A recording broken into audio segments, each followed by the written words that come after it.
Muy buenas tardes a todos y todas. Muchas gracias por estar acá, por asistir a esta charla que estamos realizando hoy día en nuestra jornada de práctica profesional. Y para quienes se suman también a esta charla, bienvenidas y bienvenidos. En este momento tenemos la participación de nuestra invitada, la profesora Corina González. Para contarles brevemente, la profesora Corina González, investigadora y académica de la Universidad Católica Valparaíso.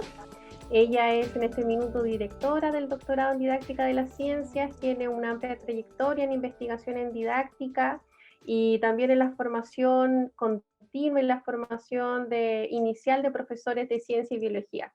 Así que la idea de este encuentro es ella nos va a hacer una presentación. Luego de eso vamos a dejar unos 10-15 minutos para comentarios, preguntas, poder interactuar más directamente con la profesora Corina. Y luego también les voy a pedir que por favor no se desconecten, porque como equipo de práctica tenemos que entregarles una información súper clave al finalizar la charla con la profe Corina. Y luego de eso, como habitualmente ocurre, cada una y cada uno de nosotros se reúne con sus equipos de estudiantes. Así que nada, le doy la bienvenida y las gracias a la profe Corina por estar aquí con nosotros. Le cedo la palabra para que pueda comenzar con su intervención. Muchas gracias, Natalia. Buenas tardes a todas, a todos. Me siento muy honrada de estar acá, así que muchas gracias por la invitación. Entiendo que todos ustedes son profesoras, profesores en formación de biología y que quise traer acá para compartir con ustedes es lo que nosotros técnicamente llamamos una historia de clase. Un poco como contexto, yo participo hace ya 11 años, van a ser este año, en un grupo de reflexión docente que se llama PRETEC, que significa Profesores Reflexionando por una Educación Transformadora en Ciencias. Es un grupo que se creó un poco casualmente a partir de un proyecto, y cuando el proyecto se acabó nos quisimos seguir juntando y nos seguimos juntando hasta el día de hoy. Y una de las cosas que aprendimos dentro del grupo, que básicamente somos profesores de ciencia, de distintas, digamos, de biología, de química, de física, también hay profesores de básica, bueno, ya han pasado psicólogos, matemáticos, etcétera, otras personas también por el grupo.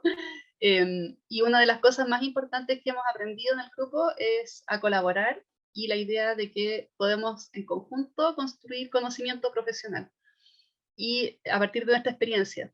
Y básicamente eso tiene relación con claro, nuestra experiencia propia y el hecho de que cada persona de la que participa en este espacio colaborativo sea un estudiante en práctica, por ejemplo, o sea un profesor que tiene 30 años de experiencia, tiene algo que decir en el fondo sobre su práctica y tiene alguna forma de reflexionar también sobre ella. Y se puede hacer preguntas, etc. Entonces, da lo mismo el nivel de experiencia que tengamos, lo que compartimos en ese grupo es bienvenido, y hemos generado un espacio en donde realmente aprendemos todas y todos de todos y todas, que ha sido muy, muy enriquecedor, y en lo personal, para mí ha sido la experiencia profesional más significativa, digamos, que he tenido como profesora de biología, que es mi formación de origen, y como didacta de la ciencia también. Entonces, lo que conversábamos con Natalia, que podría ser interesante entonces de hacer, es hacer un poco una especie como de simulacro de sesión de PRETEC. Yo traje una historia de clase, que es un relato que nosotros el año 2013 aprendimos a esta metodología, si se quiere, entre comillas, la aprendimos de un profesor, un colega australiano, Ian Mitchell, que tenía un grupo de colaboración que duró 40 años en Australia. Y básicamente las historias de clase entonces son relatos que hacemos sobre nuestra clase, cualquier clase, una clase que uno generalmente partimos con clases que pensábamos que eran así muy muy buenas, que queríamos compartir entonces y mostrar lo buenas que son. Muchas veces salimos trasquilados cuando las compartíamos, y ahí los colegas nos hacían de repente ver que había cosas que podíamos mejorar. Eh, y y ha salido todo tipo de clases. Hemos contado clases que han sido, por ejemplo, de cosas que han sido muy frustrantes para nosotros, o clases que han sido como muy renovadoras, etc. Y la gracia principal es lo que pasa después de que uno comparte la historia de clase. El sistema es así que la persona que quiere compartir una historia la escribe, nosotros escribimos en formato Word, lo proyectamos, lo leemos tal cual como está escrito, y sin dar explicaciones entre medio, y después se conversa sobre esa clase. Y se pueden hacer preguntas, se pueden hacer comentarios, y en eso nos gastamos 2 horas a veces. Y eso es lo que hemos estado haciendo desde el 2013 hasta la fecha, pandemia incluida, viernes por medio, de las 6 de la tarde, 6:30, hasta las 8:30, a veces cuando nos juntábamos presencial, a veces estábamos hasta las 9 de la noche conversando sobre nuestras prácticas. Entonces, sin más, les voy a compartir mi historia de clase. Como yo no hago clases en la escuela, solamente hago clases en la universidad a profesores de biología, futuros profesores de biología, y también en el magíster y ahora en el doctorado. Les voy a compartir una clase a la carrera de estudiantes de pedagogía, en biología. Esta es una clase que hice el 2000, no, por ahí va a salir la fecha, hace un rato atrás ya. Entonces voy a leerles la clase, y después de eso solamente me voy a dedicar a escucharles, ¿ya? Y voy a terminar entonces esta clase diciendo la frase que a veces decimos en el PT, que es: ahora destruyanla, ¿sí? Así. Entonces, esta clase se llama Sobre el primer congreso de animales inventados, o el problema de pensar lo que es un ser vivo. Antiguamente interpreté que en algún momento, como somos un poco desordenados, dijimos: oye, nos tenemos que ordenar y tenemos que dar alguna estructura a esta cosa, entonces hagamos una tablita, así como tipo esta, para que se vea así como el contexto. Y hay algunas historias de clase que tienen esa tablita y después desapareció la tablita, ahora ya no se usa, pero bueno, esta era la época de tablita, del TIC. Entonces, esta clase, bueno, profesora Corina González, nivel 3er año de Pedagogía en Biología y Ciencias Naturales, establecimiento PUCD, asignatura didáctica de la Biología 1, teníamos 10 estudiantes y el contenido era grandes ideas de la biología. El objetivo de la clase era comprender que los seres vivos necesitan de materia y energía para mantenerse, y para ello ha desarrollado una serie de mecanismos que están interrelacionados entre sí. Y estas fueron 2 clases que fueron el 9 y el 16 de marzo del 2017. Ya, entonces voy a partir leyendo. Desde hace muchos años que uno de mis sueños era trabajar el concepto de ser vivo desde una visión integrada. Siempre me ha fascinado al imaginar lo que es un ser vivo y cómo funciona, al mismo tiempo que siempre me ha afligido la manera totalmente desintegrada en que se enseña, porque tradicionalmente la idea de ser vivo se enseña por partes. Un ser vivo, casi siempre nosotros, humanos, tiene un sistema digestivo, uno circulatorio, uno nervioso, uno respiratorio, y además está hecho de células. Pero generalmente aprendemos todo eso en cajones separados, y cuando alguien nos pregunta a dónde va el oxígeno que respiramos o qué le pasa a las células del cerebro cuando se echa a perder el intestino, no tenemos idea de cómo están relacionadas esas cosas entre sí. Del mismo modo que tampoco imaginamos la cantidad de células vegetales que estamos ingiriendo cuando nos comemos una lechuga. Este año me tocaba dictar un curso nuevo, Didáctica de la Biología 1, en donde el primer objetivo era abordar 2 grandes ideas. A, los seres vivos están hechos de células, y B, los seres vivos necesitan de materia y energía para existir, y hacen lo que sea por conseguirla. Era mi oportunidad. A lo anterior se sumó que este año, quizás por efecto de hacer ejercicio y o de haber dejado la dirección de un magíster, necesidad de hacer todo nuevo. Y me he dado la libertad de probar cosas que en principio son medio chaladas y que en condiciones normales no habría hecho. Con chaladas se me cayó un poco el carnet, entre paréntesis. Las clases que relataré corresponden a la segunda y la tercera clase con el curso. Yo conocí a los estudiantes desde el año pasado, sabía que eran buenos y entusiastas, así es que me sentí con la suficiente confianza como para echar a volar la imaginación y arriesgarme. A continuación relataré la segunda y tercera clase con el curso. Partí la clase preguntando cómo podríamos definir ser vivo.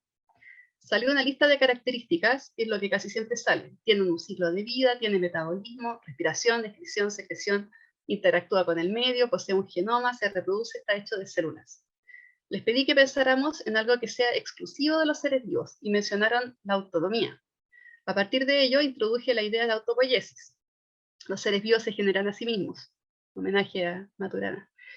Después hicimos la siguiente analogía. Si construimos una casa y no la mantenemos en 20 años, se deteriora. La única manera de mantenerla es incorporando a la casa materia, pinturas, maderas nuevas, etc. Y energía, el pintar, clavar, etc. Lo mismo pasa con los seres vivos. Si no incorporamos materia y energía, nos deterioramos, nos deshacemos, porque la tendencia natural, según recuerdo la no sé cuánta ley de la termodinámica, es deshacerse, que es lo que pasa cuando morimos. De ahí llegamos entonces a la idea de que para que un ser vivo se mantenga como tal, vivo, debe incorporar energía y materia. Le pedí a los estudiantes que en sus celulares buscaran un animal que ellos quisieran, que ojalá fuera relativamente raro, y trataran de comprender cómo conseguía materia. Lo hicieron en grupos y finalmente salieron 7 animales: medusa, ballena, pulpo dumbo, muy bonito, no lo conocía, axolote, tampoco tenía idea que existía, y menos que un estudiante tenía uno de mascota, era una mezcla entre pez y sapo, ornitorrinco, nemátodo, estrella de mar. Cada grupo tuvo que averiguar cómo su animal obtenía materia. Discutieron primero en pequeños grupos tratando de encontrar características comunes y luego expusieron sus hallazgos al curso. Yo iba anotando en la pizarra y al final les presenté qué tenían todos los sistemas explicados en común. Los estudiantes observaron diferentes cosas: que había una entrada y una salida de materia, que a veces, como en la medusa, era el mismo orificio, y que en todos los casos se digería y se absorbía la materia. De ahí surgió la primera subgran idea: se necesita un sistema de transformación de materia grande en materia chica y asimilable.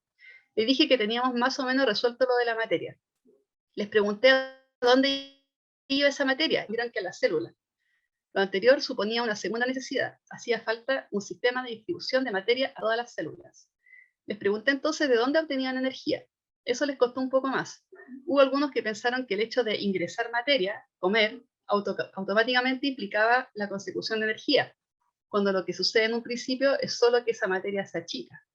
Después de un rato, alguien mencionó la respiración celular, la cual definimos como un proceso de extracción de energía a partir de la materia, generalmente glucosa, que requiere oxígeno, en la mayoría de los casos, que obtiene como producto ATP, CO2 y H2O, y transforma materia orgánica en inorgánica. De ahí emergía una tercera necesidad, la de un sistema de obtención de oxígeno y liberación de CO2. Revisaron en sus animales cómo era ese sistema.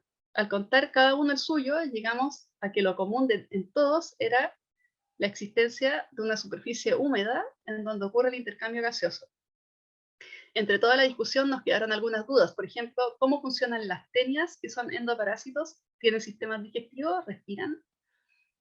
Con esa información, segunda clase, pensé que estarían listos para el siguiente desafío. Escribí en la pizarra distintos hábitats: acuático, salado, dulce, superficial profundo, terrestre, superficial, bajo tierra, huésped, adentro de otro ser vivo. El desafío fue que inventaran un ser raro posible, que no exista y que cumpliera con todas las condiciones conversadas para vivir. Les pasé plasticina y les dije que debían completar una ficha que incluyera nombre común y científico, hábitat, costumbres y datos curiosos y una explicación de cómo obtenían materia y energía. Salimos a recreo. Cuando volvieron, y habiendo todos terminado, anoté en la pizarra: primer congreso de animales inventados. Cada grupo, grupo de uno, algunos de 2 y otros de 3, fue exponiendo su animal. Acá algunos ejemplos. Gary, Sphericum luxaltitude. Parece caracol, pero come y hace fotosíntesis. Vive en uno de los 7 planetas que descubrió hace poco la NASA. Lo más llamativo es que no tiene mitocondrias. En la membrana de sus células hace respiración celular, como las bacterias. Ahí está la foto de Gary. De gato, Felis aquasilvestris con color. A primera vista da la impresión de que fuera un gato vegano, pero es mucho más que eso. En invierno y primavera vive como cualquier gato vegano, pero en invierno entra al mar, su piel peluda se cambia por una llena de grasa, bajo las axilas le aparecen branquias y vive por 6 meses en el mar hasta el siguiente invierno. Pez gato de Pascua, Icaratus chilensis. Vive a grandes profundidades, en los alrededores de la isla de Pascua. Es casi completamente negro y en su abdomen tiene unas glándulas que liberan veneno cuando se ve amenazado. A medida que cada grupo iba exponiendo, los demás íbamos haciendo preguntas. ¿Y cómo se las arregla para respirar a una profundidad tan grande? ¿Cuánto mide? Acá no necesariamente coincidían las ideas de los expositores, y al mismo tiempo cada uno señalaba medidas diferentes. ¿Cuánto tiempo vive? Como 120 años. Lo que pasa es que come algas con muchos radicales libres. O también no se sabe, todavía no muere el primero. Por un lado fue muy gracioso, pero por otro pienso que realmente desafió a los estudiantes a pensar bien cómo hacer su animal para cumplir con los requerimientos. Los alumnos se entretuvieron y estuvieron muy involucrados en el trabajo. Además, aparecieron algunos talentos artísticos que no conocía. Al final de la clase les pedí que completaran un ticket de salida con las siguientes preguntas. ¿Qué sientes que aprendiste? ¿Qué te costó más de la actividad? Opinión general sobre la actividad y en qué medida ayuda a comprender lo que es un ser vivo. A continuación, algunas respuestas. ¿Qué sientes que aprendiste? Dice, aprendí que un ser vivo tiene como característica fundamental la obtención de materia y energía. Y esto ocurre a través de variados sistemas, pero que a la vez cumplen la misma función y son complementarios entre sí. Integrar sistemas en una sola actividad, ya que la costumbre es hacerlo por separado. Aprendí que contextualizando bien una situación en particular se puede comprender mejor. En este caso, entender cómo funciona un organismo desconocido en un lugar desconocido y de una manera muy distinta a nosotros. ¿Qué te costó más de la actividad? Lo que nos costó más fue pensar en todas las características y necesidades del animal dependiendo de su medio y lograr que fuera lo más eficiente posible. El hecho de crear un animal inventado debido a que en lo personal crear algo con todos los preconceptos de zoología que no existiera era muy difícil. Imaginar los escenarios posibles de hábitat, alimentación, reproducción, supervivencia, etc. de mi animal. Opinión general sobre la actividad y en qué medida ayuda a comprender lo que es un ser vivo. La actividad fue muy didáctica ya que logró desarrollar habilidades tanto artísticas como científicas y logré comprender que lo básico de un ser vivo es la obtención de materia y energía. Para mí fue algo completamente nuevo y el crear algo que aparentemente puedo unir por sí solo aplicando los conceptos ya vistos sobre en lo que se sustenta un ser vivo, obtención de materia y energía. Me pareció una actividad muy recreativa y entretenida, donde se notó la libertad de expresarnos abiertamente y de esta forma abrir nuestra mente e imaginación. Comprendí que un organismo necesita ciertas estructuras para obtener materia y energía independientemente de su condición de vida. En general, quedé satisfecha porque creo que se logró el objetivo. Lo que creo que nos faltó trabajar más fue de qué manera todas estas funciones se integran en una célula.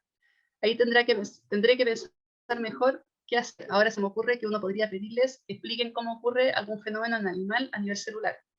Por otro lado, tenía un poco de temor de que al hacer algo tan lúdico no se me tomara suficientemente en serio, o el énfasis quedara en el hacer más que en la comprensión de los conceptos. Pero me parece que eso no pasó. La moraleja es que hay que arriesgarse nomás y seguir la intuición, aunque uno pase por loco. Ahí termina la historia. Destrúyenla.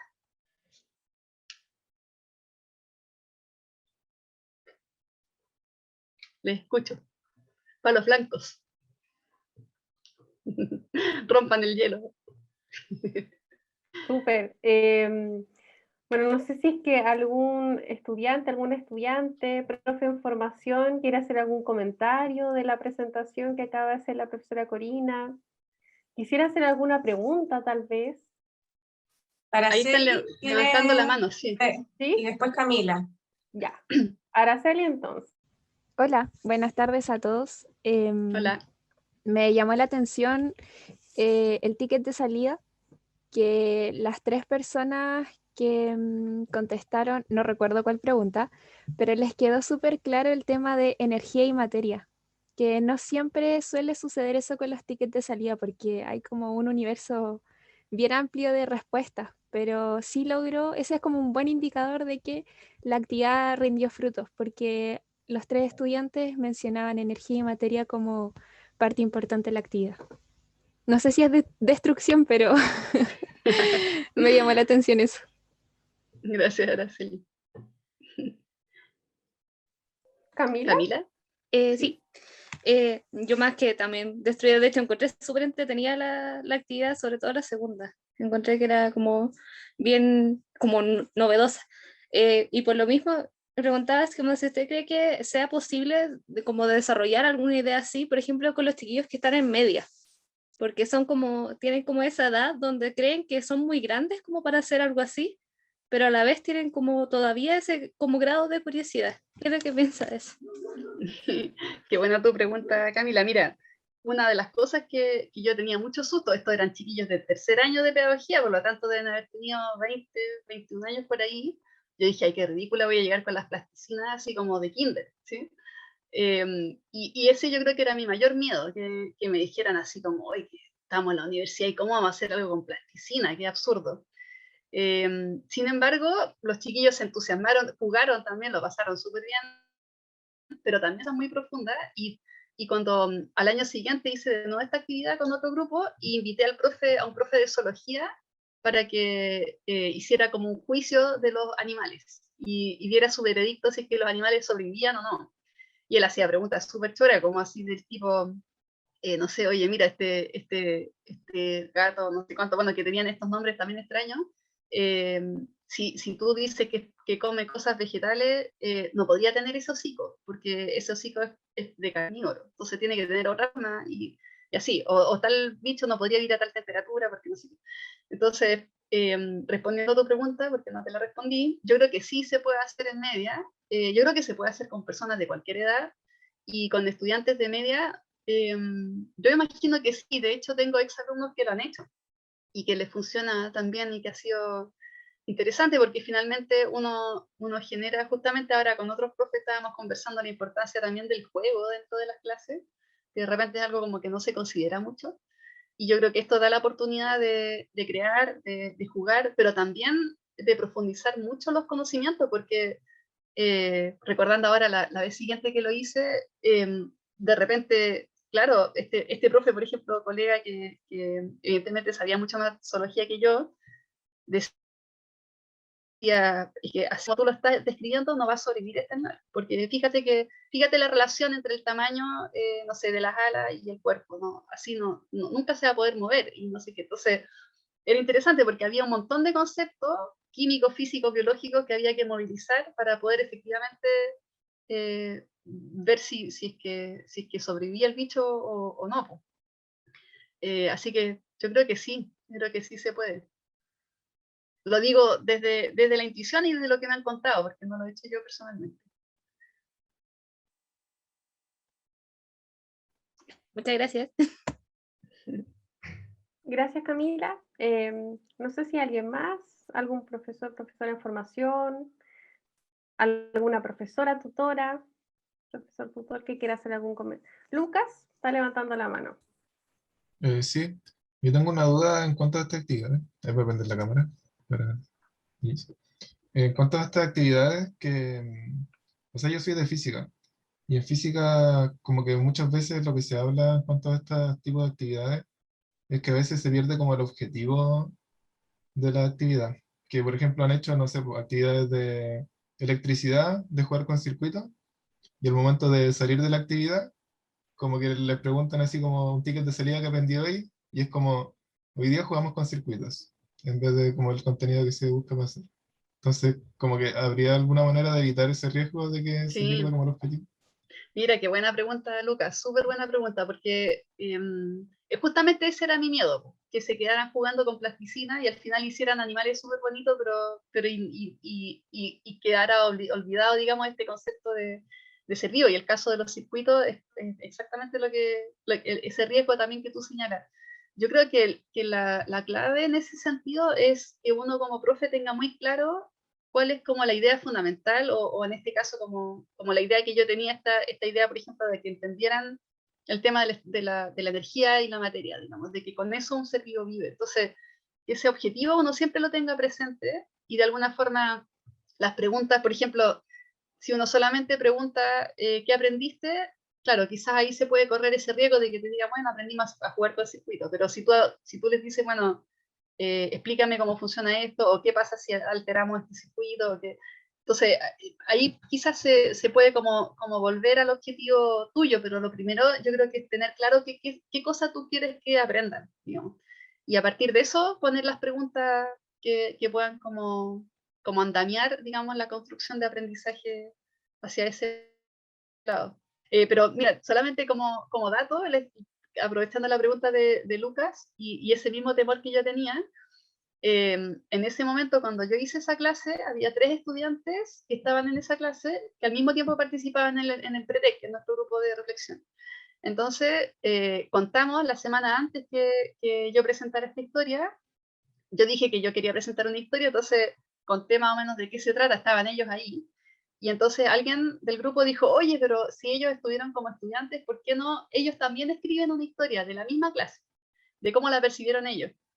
Y lo hicieron, y la presentaron, entonces fue súper chulo, porque ellos presentaron su historia de clase, que era esta misma clase, la presentaron como estudiantes, y yo la presenté desde mi punto de vista de profe. Y efectivamente ahí apareció lo que tú decías, que al principio cuando les pasé la plasticina, así como que varios pensaron, así como, hoy la profe, se échalo, así como, qué ridícula, ¿cómo no hace hacer esta cuestión? Y había uno que era de lejos, de Limache, y dijo, oye, anduve 1 hora y media, 2 horas para llegar a Curauma, para llegar a jugar con plasticina, así como no, qué desilusión. Al principio fue así como, pucha, qué mal. Pero cuando ya se metieron en la actividad, ahí efectivamente se dieron cuenta que era interesante. Pero eso, Lucas, yo creo que habría que tener así muy, muy clarito como para qué tú quieres hacer esto, cuál es tu objetivo. Gracias por la pregunta. Sí. Súper, muchas gracias. Quizás solamente hacer un comentario, sumándome a la reflexión que planteaba Lucas. Claro, efectivamente, y lo que mencionaba la profe Gina en el chat, uno de los aspectos que nosotros siempre tratamos de fomentar en nuestro profe de formación es que antes de llegar quizás a la actividad, lleguen a la pregunta primero de qué es lo que esperan que sus estudiantes aprendan, qué es lo que esperan que puedan hacer, qué es lo que esperan que, digamos, desarrollen en términos de actitudes, habilidades, conocimientos. Y luego de eso, que tiene que ver con la construcción de una meta, vamos pensando y articulando las actividades que se van desarrollando en la clase, ¿verdad? Entonces ahí lo que planteaba la profe Corina es clave, que si bien las actividades se pueden ir ajustando y se pueden mover, pero si tengo claro mi objetivo, tengo claro los indicadores de logro que yo diseñé ya en mi planificación, esta es la construcción de la meta, dejo menos espacio a que pueda pasar eso. Lo que está, como que se pierda en el fondo solo en el hacer y digamos que lo sustancial, lo medular quede fuera. Y otro punto también, quizás como para incorporar un comentario, tiene que ver con lo que con la profe Gina también hemos estado conversando respecto al promover una evaluación formativa, una evaluación formadora. Entonces, este tipo de actividades además involucran a tal punto al estudiante o a la estudiante que podemos, como profes, conocer qué es lo que se están imaginando por lo que nosotros estamos tratando de enseñar, dentro de lo que estamos tratando de promover. Podemos mirar ahí en ese término súper concreto que tiene que ver con los animales intentados. Concretamente, podemos ver lo que se imaginan por un ser vivo, lo que se imaginan por un animal. Entonces, desde ese punto de vista, nos da un recurso clave que nos permite acercarnos finalmente a la estructura cognitiva de nuestro estudiante y cuánto nosotros podamos, digamos, como conocer y los desafíos que les podemos poner en términos de lo que plantea la profe Corina, por ejemplo, ya, pero esta relación no es muy lógica con lo que planteaba con el profesor de zoología. Aquí, entonces, eso ya depende de nosotros como profes respecto de cómo los podemos desafiar con la misma actividad que le estamos planteando. Pero el tener esa ventana, esa posibilidad de mirar lo que nuestros estudiantes se están imaginando, yo creo que es clave, es súper importante porque ahí no hay solo reproducción de contenido, sino que ahí realmente hay una construcción. Entonces, súper, ahí como que se promueve desde ese punto de vista. Claudia levantó la mano. Sí, oye, yo, Corina, igual, siempre es un gusto escucharte, siempre tan inspiradora. Quisiera agradecerte, Corina, un punto que tú mencionaste al inicio del relato de la clase, que me parece que es clave, en términos de nosotras que ya tenemos harto oficio en el cuerpo, ¿cierto? Somos coterráneas ahí.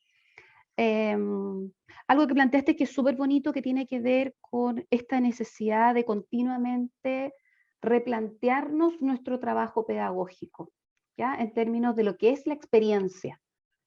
Tú habías dejado el cargo en el magíster, ¿cierto? Y ya está, y relatas y dices, quiero hacer algo nuevo, quiero reinventarme. Y en ese sentido yo creo que eso debería ser algo que uno aspira, que sea un elemento que los profesores en formación aquí, ojalá pudiésemos compartir esta necesidad de tomar riesgos y continuamente reinventarnos como docentes, continuamente creer que lo podemos hacer distinto. Y incluso tú nos dejas abierta el hecho de que te gusta la clase, quedaste contenta con los tickets de salida, pero incluso dejas entrever el que podrías ya hacerle otras modificaciones. Entonces, yo quiero resaltar esa invitación que está ahí como sutil en tu relato y lo quiero relevar porque me parece que es súper importante en nuestra labor docente, el que continuamente cada una de las actividades le podemos dar una vuelta de tuerca, la podemos reinventar, se pueden potenciar, ¿cierto? Y en ese mismo sentido creo que el tomar los riesgos, como decía Lucas, en términos de no quedarnos con la actividad como con la estética de la actividad, es súper importante sumando con lo que decía la Natalia. Nosotros nos hemos encontrado que muchas veces los procesos de planificación, alguien a uno le cuenta una actividad bonita y uno la fuerza, la quiere hacer. Pero ¿para qué la quiero hacer? Porque cuando no tengo claro el para qué la quiero hacer, podemos caer en esto, Lucas, que la actividad se te caiga solamente por la estética. Que sea solo por. En cambio, si yo me apodero de qué quiero lograr con la actividad, creo yo, tú tienes muy claro hacia dónde quieres ir. Independiente de los peros que te pongan tus estudiantes, porque me imagino yo que ese niño que la Corina dice que venía, tiene que estarle puesto mala cara de haber viajado más de no sé cuánto rato y la profe le plaza plasticina, ¿cachai? Pero uno también ahí tiene que mediar, ¿cierto? Para que la actividad no se te caiga por el elemento y se potencie. Entonces, me parece súper bonito, Corina, eso de que continuamente el docente de alguna medida también siempre es un aprendiz y se tiene que atrever a tomar riesgos, salir de la zona de confort. Yo creo que el punto de vista didáctico es como algo que deberíamos de tener siempre presente, atreverme a hacer algo distinto. Eso, y gracias Corina por estar con nosotros. Sí. Siempre un gusto. Gracias, Claudia. Igualmente. Mira, súper buen punto el que tú tocas, Claudia, porque yo creo que justamente una vez este mismo profe australiano, Lian, que vino y que nos enseñó esto de la historia de clase, que le llamaba casos, y yo creo que era un poquitín distinto quizás lo que él hacía, pero bueno, ahora quedó ya como historia de clase y lo usamos así. Pero una de las cosas que nos señalaba Ian, así como medio nos decía como de chiste, es que ser profesor, ser profesora es una profesión de alto riesgo. Así. Entonces decía que efectivamente, digamos, justamente la gracia, porque además si no uno también se muere de aburrimiento, creo yo, ¿no? La gracia es hacer cosas nuevas y en ese sentido lo peor que a uno le puede pasar, y que a mí me ha pasado también 1.000.000 de veces, es que salga mal, que no resulte y que nadie aprendió nada, que todo el mundo termine choreado. Pero lo bueno es que si en el caso de nosotros los profes, nosotros trabajamos con el alma de las personas, no trabajamos con el cuerpo. Sería un poco grave si a lo mejor fuéramos médicos y cometemos un error y se muere el paciente, y ahí pues las consecuencias son más complejas. Pero en el caso de nosotros como profes, lo peor que puede pasar es que el estudiante no aprenda lo que queremos que aprenda. Y eso, por último, lo podemos en algún momento retomar y ver de qué manera lo podemos arreglar. Yo diría que es súper clave lo que dice Claudia de atreverse, arriesgarse, saltar, digamos, al vacío. Y hay veces que hubo un tiempo, hace un par de años atrás, no me acuerdo si fue como en este tiempo, pero hice muchas cosas nuevas y yo creo que la mitad me resultó súper bien y la otra mitad fue un desastre. Pero aprendí de cómo hacer eso y ya bueno, y modifiqué para la vez siguiente, etcétera. Y fue interesante. Fabiana ahí levantó la mano, parece. Sí. Sí, Sí. Hola, Corina. Otra vez. Hola. Bueno, en vista de, bueno, totalmente agradecido de que estés acá, para mí es un honor tenerte acá. Y siempre es grato escuchar esta historia que ya la había leído, muy interesante. Y quiero hacer referencia un poco al público que tenemos el día de hoy. Tenemos a profesores de biología, tenemos a profesores de física, profesores de matemáticas, profesores y profesoras de química. Yo creo que lo que nos tenemos en común todos y todas es que enseñamos ciencia.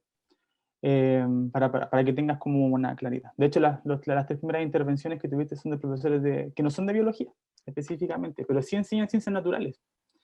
Y quiero abordar el tema que tú trataste en tu historia de clase, que tiene que ver con las grandes ideas, que así partió, ¿cierto? Que todo esto era de las grandes ideas del ser vivo. Y a mí, como biólogo, lo tengo súper claro, y de hecho, obviamente lo encuentro muy interesante desde ese punto de vista, pero me pregunto yo, cómo podríamos dar herramientas a entender las grandes ideas a estos profesores que, por ejemplo, en séptimo u octavo básico, que se enseña ciencia más general. ¿Se pueden abordar estas grandes ideas con respecto a la naturaleza de las ciencias, por ejemplo? ¿Estas estrategias están ligadas a eso? Porque aquí estamos hablando de la biología y nosotros tenemos, los biólogos tenemos para pensar harto rato, pero para ayudar o contribuir de cierta forma a nuestros colegas, próximos colegas físicos, químicos, matemáticos que van a estar ahí, químicos, matemáticas, que van a estar enseñando ciencia. ¿Podemos transponer esta estrategia de la grande idea a las ciencias naturales? Sí, gracias Fabián por la pregunta. Mira,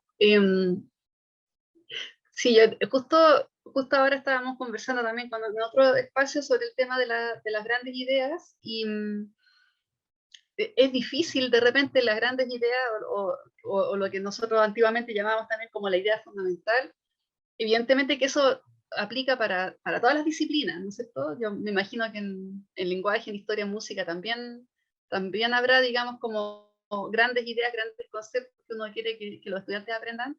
Y en el caso de ciencias en particular, también, o sea, hay probablemente, no sé, alguna vez escuché que la biología se explicaba algo así como con 5 ideas en total, y toda la biología, y en física y en química probablemente pase lo mismo, en matemática quizás también hay ciertos tipos de razonamiento que son como los razonamientos clave. Entonces, primero, digamos, la primera respuesta sería que sí, el tema de la gran idea yo creo que se puede abordar desde distintas disciplinas. De hecho, en el currículum aparecen también, ¿no es cierto?, para física y para química. Pero además, yo pensaría y ahí es una cosa que es un poco compleja de hacer, con los estudiantes conversamos a menudo que cuando uno se hace la pregunta, ¿qué quiero yo que aprendan mis estudiantes? Muchas veces la respuesta que uno da es lo que yo llamo el título de la canción. Le digo, no sé, ¿qué quiero que aprendan los estudiantes? Quiero que aprendan la importancia de la célula, o célula, quiero que aprendan, o sistema digestivo. Pero ese es el título de la canción, pero ¿cuál es la canción? ¿Cuál es el significado de ese concepto? Y ahí ese ejercicio de pensar cuál es el significado del concepto es algo que no es tan sencillo, porque además es algo que uno está acostumbrado a hacer. Entonces, ¿cuál es el segundo paso que uno suele hacer? Buscar en el currículum cuál es la definición del concepto, busco en Wikipedia, no sé. Pero ahí la invitación que yo les haría a colegas, no solamente de biología, sino entonces a todas las disciplinas, es pensar genuinamente desde lo que uno comprende, cuál es el significado del concepto. Y ahí, por ejemplo, pongo el mismo ejemplo que aparecía en la historia, cuando nosotros pensamos, por ejemplo, sistema digestivo sería el título de la canción. ¿Sí? Eso, cuando yo digo, ¿qué quiero que aprendan mi estudio? Sistema digestivo, ya, pero ¿qué significa eso? Quiero que aprendan que los seres vivos, particularmente los que no generamos nuestro propio alimento, tenemos un sistema que convierte, un sistema que transforma materia grande en materia chica. Y ese es el significado, esa es la letra de la canción. Ese es el significado del concepto sistema digestivo. Y esa definición de convertir materia grande en materia chica probablemente no sale en ningún texto escolar, no sale en Wikipedia, ¿no? Y si yo busco sistema digestivo me va a salir en un tubo que tiene hígado, páncreas, no sé qué.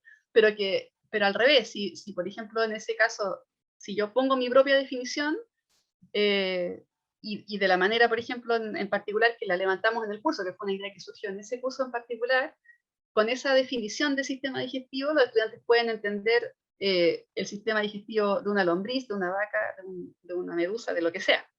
¿Sí? Entonces, yo creo que esa pregunta, digamos, para trasladarla ahora hacia el tema como de las otras disciplinas, esa pregunta es fundamental, como ¿cuál es el título de la canción y cuál es la canción? ¿Cuál es la letra de la canción? ¿Cuál es el significado del concepto?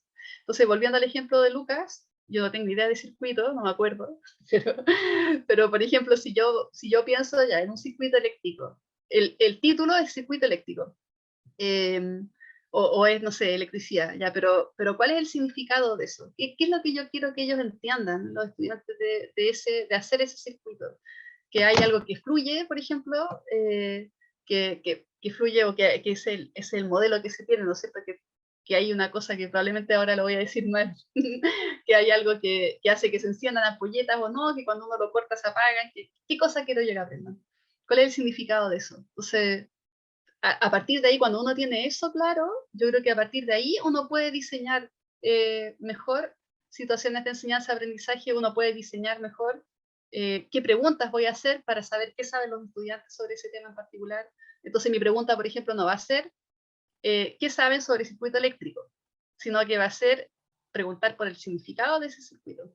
¿Que alguna vez se les ha cortado la luz? ¿Por qué creen que se les corta la luz? Ese tipo de cosas. Súper, Gracias, muchas gracias, gracias. Corina. Araceli está con... Viene ahora para hacer la comentario o pregunta. Sí, estoy haciendo clases de práctica en un octavo básico de ciencias naturales. Me tocó la unidad de la célula. Me manejo, pero no tan bien. Y se me había ocurrido como actividad la representación del modelo de la célula, con plasticina también. Y algo que es típico para mí porque fue en el colegio de esa manera, relacionar los componentes de la célula con alguna parte de la casa. Y a mi profe Yana le gustó mucho la idea. Me comentaba que al ser algo autónomo que harían los estudiantes en sus casas, se pierde el control. Como profesor en la virtualidad, yo no sé si ellos están desarrollando la actividad, si la están haciendo bien, y hacer la actividad en el horario de clase tampoco tendría como muchos frutos, buenos frutos. No se cumpliría el objetivo de la actividad.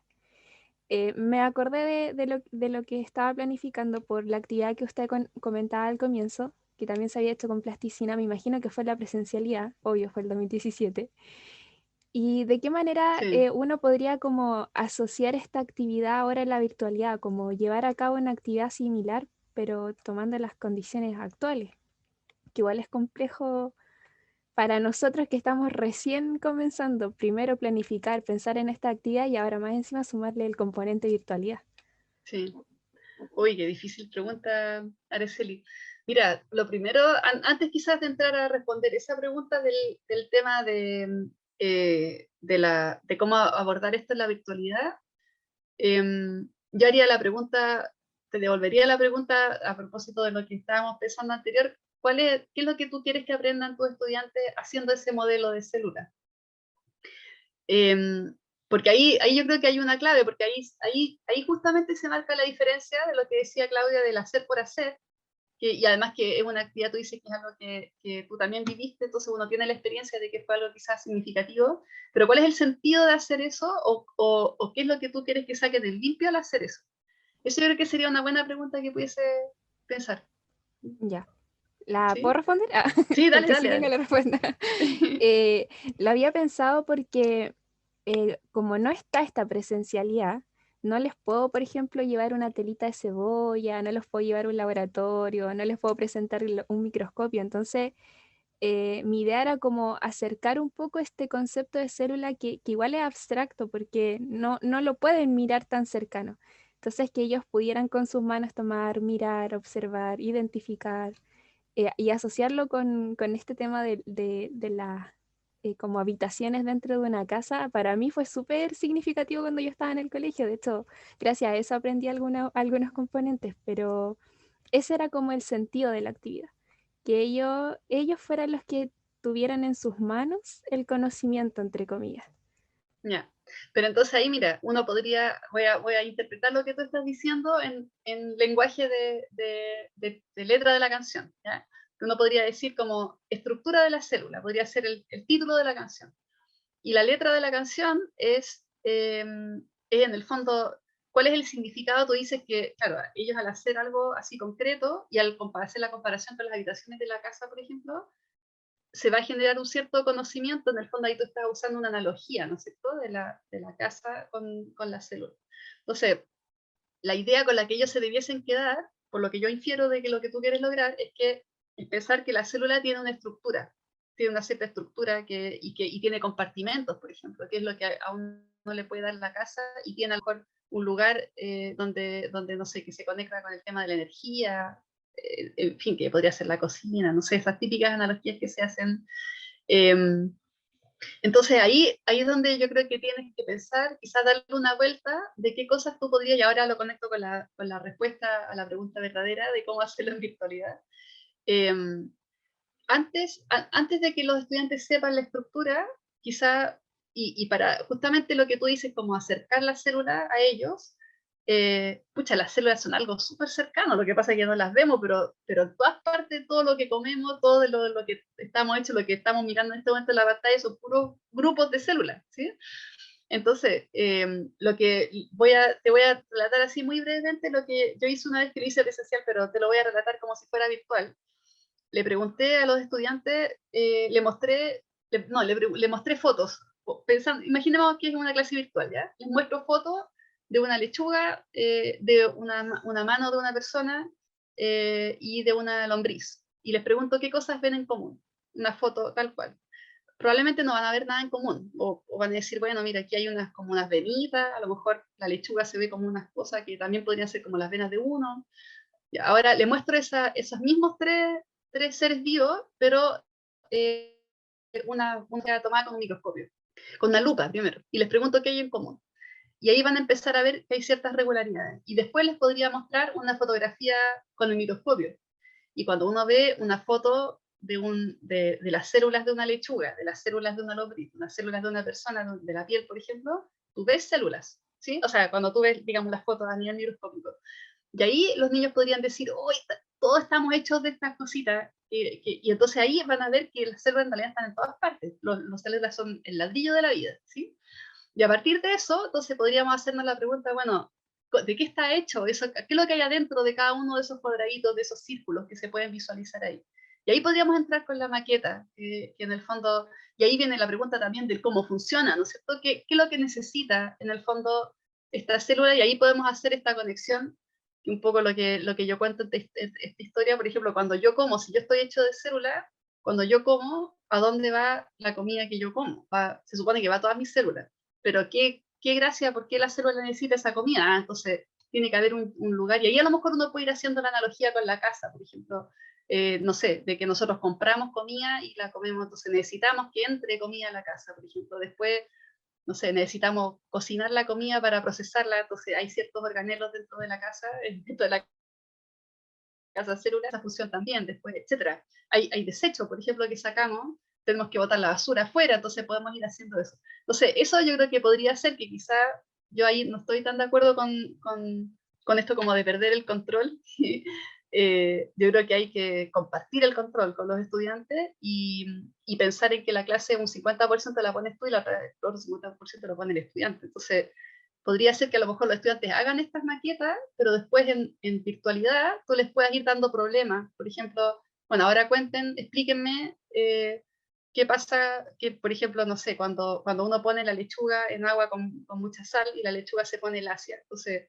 que en el fondo tiene que ver con este fenómeno de que sale el agua, ¿no es cierto? Como de osmosis. ¿Qué es lo que está pasando a ese nivel y cómo lo pensamos con la casa? No sé, sería como que salen cosas de la casa, no sé, ir haciendo, ocupar la maqueta a lo mejor en virtualidad para poder ir resolviendo problemas, pero que sean problemas siempre conectados con el nivel macro, porque en el fondo el gran problema de la enseñanza de la célula es que se enseña directamente al nivel micro, y los estudiantes te dicen de memoria la estructura de la célula vegetal y después se comen la lechuga y jamás en la vida se les pasó que la lechuga está hecha de célula. Eso te podría contestar. Muchas gracias, profe. Muchas gracias, Corina. Ya para ir ¿Camila? cerrando, sí. La perdón. última pregunta por Sí. parte de Camila.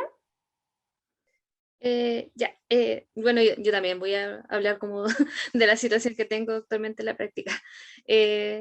Que lo que pasa que, bueno, yo estoy con un séptimo básico, pero estos niños son como muy de querer la nota, así como de que le pasen materia suficiente para la nota. ¿Cómo cree que podría hacerse una actividad que fuera como un poquito más interactiva, sin tener como, no sé cómo expresarlo bien? Como que dejen de lado un poco eso, como de que quieran tener la evaluación, sino que se centren en lo que están aprendiendo. Yo creo que eso es lo que es como más desafío, por lo menos. Hoy también, pucha, puras preguntas difíciles. Y para más remate me preguntan a mí, que tampoco hago clase en colegio, entonces es más difícil aún. Pero mira, me acordé de una situación que a lo mejor te puede servir, que escuché de otra colega. Claro, efectivamente yo creo que cuando hay niños que están muy seteados con esto de la nota es difícil, digamos, porque hay toda una lógica también de competencia, de premios, de castigos, qué sé yo, que está muy, muy instalada en el sistema escolar.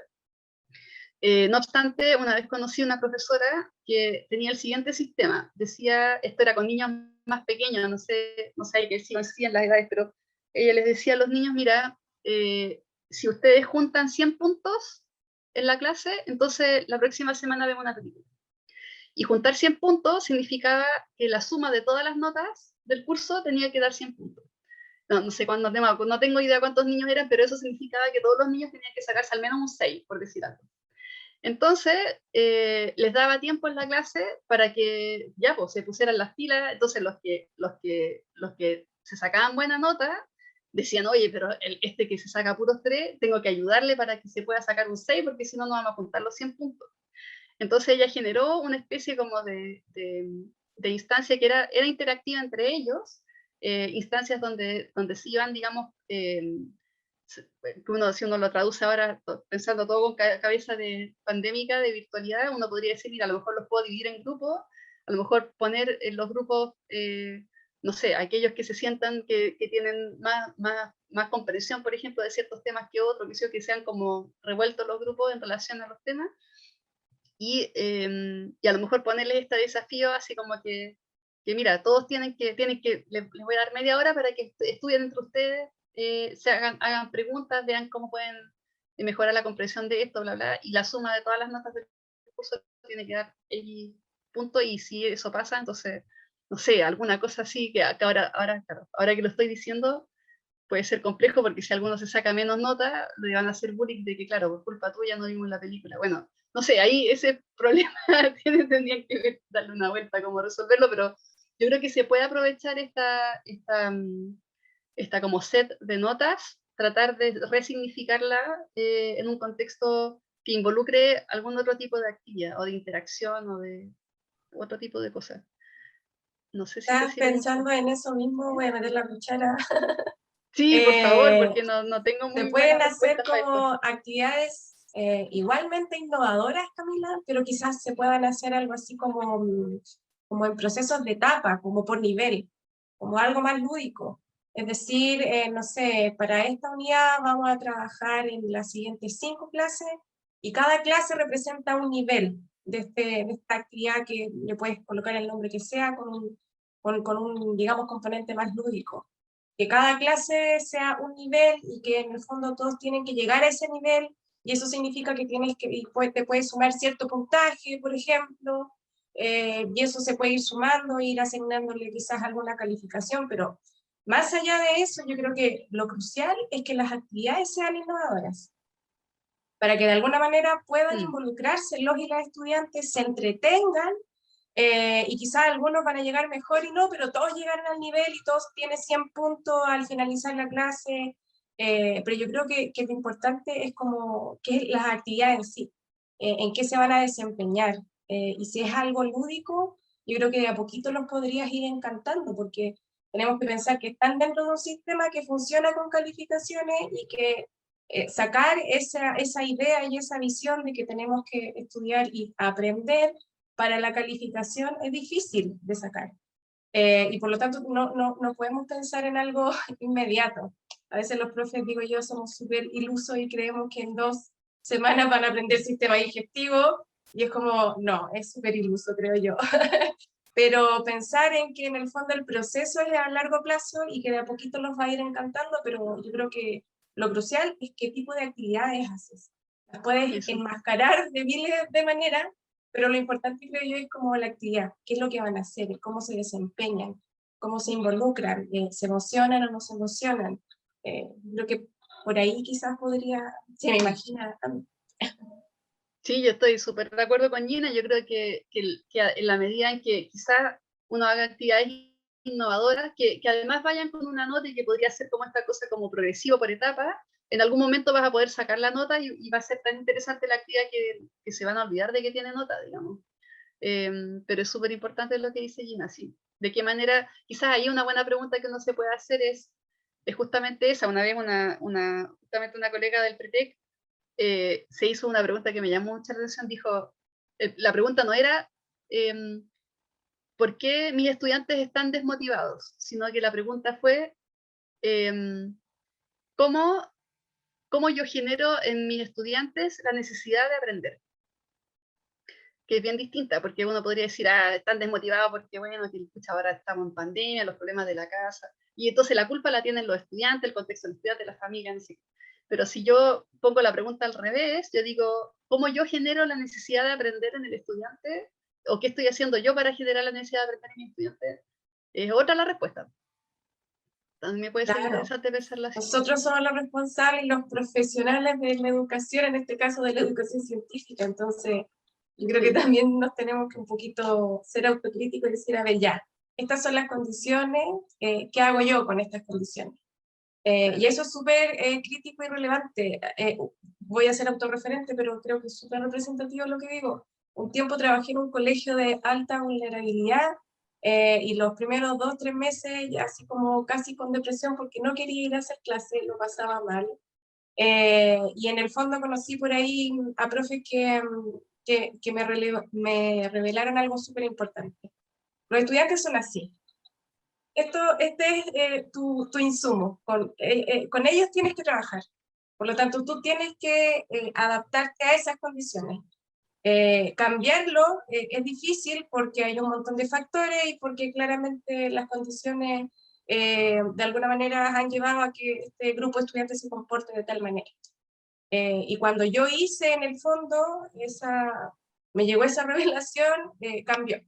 Y ya iba a las clases con ánimo, no importaba que una clase no funcionara y no aprendieran lo que había dicho que iban a aprender, pero habían un montón de otros componentes detrás. Y lo empecé a pasar mejor, y ellos también lo empezaron a pasar mejor, y es como eso. Esas son las condiciones que hacemos con eso, cómo me adapto yo también a eso. Creo que si podemos ver eso, entonces ya estamos cumpliendo como profe, y estamos aprendiendo de que en el fondo la enseñanza también es súper situada y contextualizada. Eso, pues. Ya, entonces bueno, muchas gracias a todos y todas por Disculpe, sus ¿puedo agregar algo? comentarios. Sí, ¿quién? Hola, Racing. Sí. Sí, yo, Racín, profesora guía. Buenas tardes a todos y todas, buenas tardes a la profe Corina, como dijo Claudia, siempre un gusto escucharla. Lo que yo también puedo agregar en mi experiencia, que también es necesario los chiquillos significar el aprendizaje no cuantitativo, sino que en el fondo guiarlos a que también ellos se crean el cuento y crean también que pueden ir aprendiendo cosas y mostrárselo. Ahí va donde puede ir también lo que es esto de ver el lado positivo siempre y decirle, mira, aprendiste esto, no sé, la actividad anterior te salió a medias, a lo mejor ahora avanzaste en lo otro, y dar ese refuerzo positivo constante, porque finalmente el alumno que, no sé, tiende al 4, al 5, aunque tú le pongas una meta, puede tener una autopercepción negativa de sí mismo. Entonces, en eso también es súper importante siempre dar un refuerzo positivo, mostrarles que a lo mejor no van a sacar su 7, pero sí van a ver un aprendizaje más allá de si te responde todo correctamente o no. Entonces eso también es súper importante porque, como decía la profe Corina adelante, nosotros educamos a personas, a humanos con sentimientos, con emociones, y eso también es súper importante considerarlo. Ahí también como un consejo a los chiquillos. Sí, muchas gracias. Entonces ya para ir cerrando este encuentro, Fabián, ¿tú querías hacer un comentario final para cerrar? Muy corto, y desde la experiencia, yo siempre comparto lo valioso que son los tickets de salida. De verdad que uno le puede dar mucho uso a esto. Yo en mi colegio, incluso de la modalidad virtual desde el año pasado, lo implementamos. Yo sé que esto a mí me apareció cuando estaba en el magíster con la profe Corina, que ella me enseñó esto y lo empezamos a utilizar, y hoy en día el colegio todo lo utilizamos como uno de las evaluaciones formativas para que Camila ahí pueda usarlo como una estrategia también y darle un valor, darle así como si tú cumples con tantos tickets de salida, podrías tener quizá una nota. Entonces, estamos sumando hartas cosas, porque los tickets de salida no son netamente enfocados al contenido, sino que también a la opinión, a progresión, a qué te pareció, a qué te sientes invitado, pero ojo, que el ticket de salida tiene una funcionalidad efectiva cuando se hace bien y es sistemático y se revisa y se trabaja la próxima clase y se toma, porque si lo dejamos como ya háganlo y si lo hizo, no, eso no va a servir. Va a perder el significado del ticket de salida. Entonces hay que revisarlo, hay que leer las opiniones, poner después, oye, sé que pareció esto súper interesante, trabajémoslo en la próxima clase como para movilizar algunos conceptos, y sirve mucho para el tema de motivar y las notas también ahí, porque hoy en día igual es importante para los cabros y las cabras las notas. Eso. Gracias, Fabián. Bueno, Corina, muchas gracias por participar hoy día con nosotros. Estábamos muy entusiasmados. Creo que se notó harto la participación de nuestro estudiante. Así que dejarte súper invitada para todos los otros espacios que podamos tener desde acá, desde el PEDA. Así que un abrazo muy grande. Muchas gracias.